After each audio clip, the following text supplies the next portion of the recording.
It's your Satya. Welcome to our channel. మనకైతే సిస్టమ్తో interact అవ్వడానికి లాంగ్వేజ్ అయితే కావాలి అని తెలుసుకుందాం. ఇక్కడ ఒక ఎగ్జాంపుల్ చెప్తాను.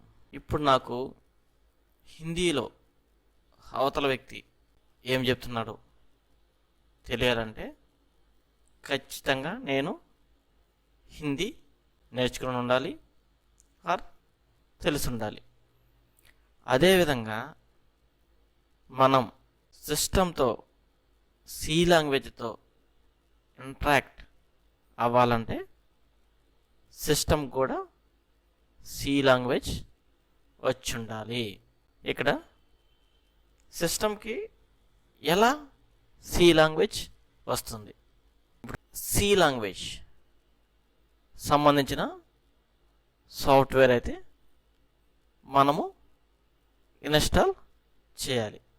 ఎప్పుడైతే మనము సి లాంగ్వేజ్ సంబంధించిన సాఫ్ట్వేర్ ఇన్స్టాల్ చేస్తామో అప్పుడు మనం సి లాంగ్వేజ్ సంబంధించిన ప్రోగ్రామ్స్ ఆ ప్రాజెక్ట్ చేస్తే మన సిస్టమ్ అనేది అండర్స్టాండ్ చేసుకుంటుంది.